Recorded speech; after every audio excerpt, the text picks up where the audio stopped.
Hello and welcome to another episode of Therapy Unlocked, where we're unlocking the mind one conversation at a time.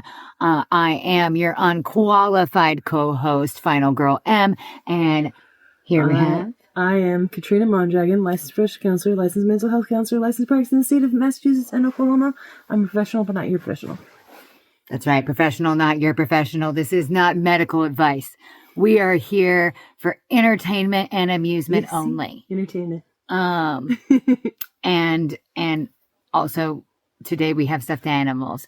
I would just like to keep it interesting, honestly. But that said, I do want to further our mission today, actually. When we began this, we talked about how we wanted to really unlock some mysteries behind therapy with an unqualified opinion and a qualified opinion.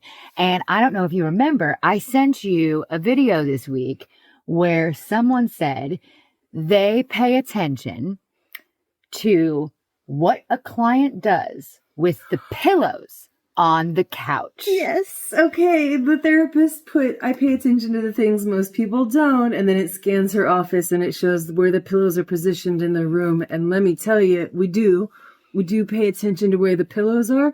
We pay attention to where you sit. If you're a couple, we pay attention to whether or not you sit next to each other, across from each other, whether or not when you sit next to each other, you're touching or not.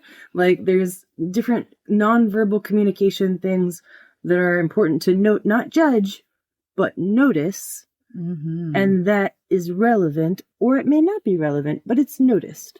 What do you find you get from observations like that? Those would it be like an incidental observation? Is there a terminology for that?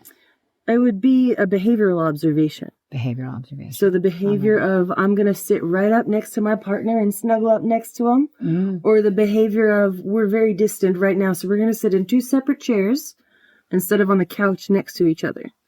Those are behavioral things to note. Interesting. Those are things that I would notice as well when I was a childcare provider and new children would come in for maybe like a trial run or something along those lines. How were they playing together? Were they going into a group together to do a group play, or were they doing more of like a parallel play? And, you know, did that fit in well? I imagine it's so that's funny. Similar. With dogs, they do something similar. When you're taking a dog to see if they're going to be boarded, they have to test them to see how well they socialize with the other dogs. So when they test them out to see if they're going to be well socialized with the other dogs, they introduce them to see, okay, are they more for solo play or are they going to have social play? That's so funny. Yeah. No, kids and pets can often be quite alike. Why is it wet? I don't know. Why are you naked? Yeah. Problems. Things only moms. I tell you what. Speaking of videos, I saw another video that made me go, oh, gee, it's like absolutely everything neurodivergency, because it was just a girl listing off several things she did in her childhood. And then the comments generally agreeing that, yes, that was very weird. And also that they had done it too. And I was like, wait, are you telling me it's odd to hide in the clothes racks every time you go to a department store? I thought that was just the fun way you play at department stores. And pretend that you're missing in the clothes racks? That's okay. Do you remember that time we got kicked out of the mall for blowing bubbles? Yeah. That's neurodiversity. Yeah. Oh, there was a lot involved in that one. Yeah, for sure. But to be fair, the people at the mall, we were children. The people at the mall were thoroughly thrilled with what we were doing. We were not disturbing their peace. Everyone was Only the amused. Police were disturbed. And they were disturbed. They didn't like it at all.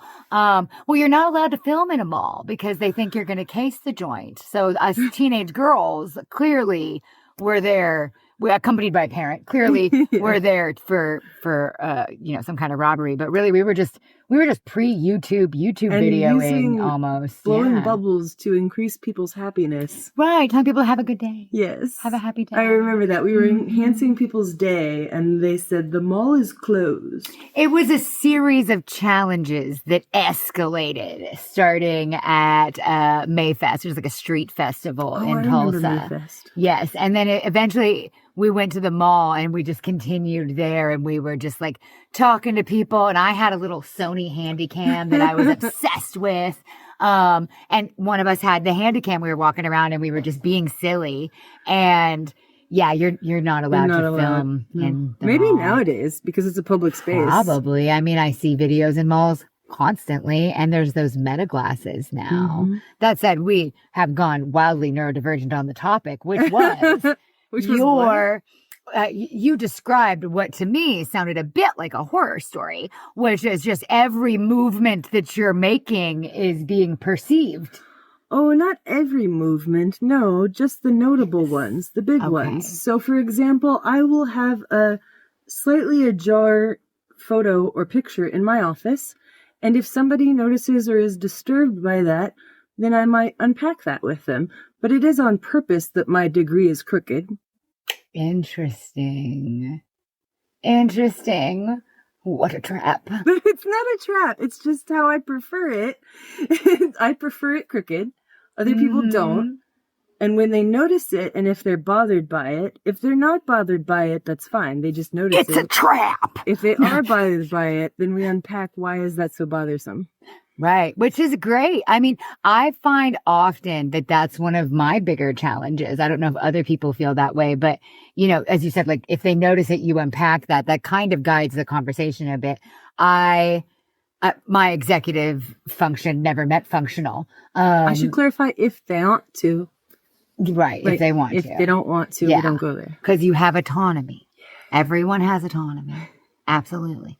But the guidance of conversation, you know, where to start or what to talk about. You bring up a good point. Manipulation isn't always bad. That's all the time we have for today on Therapy Unlocked. Please join us next time as we continue the conversation. Don't forget to like, subscribe, and join us as we continue the journey to unlock the mind, one conversation at a time. I talk about today should be taken as medical, legal, or otherwise advice. This podcast is purely for education and amusement. That is it. That's the disclaimer.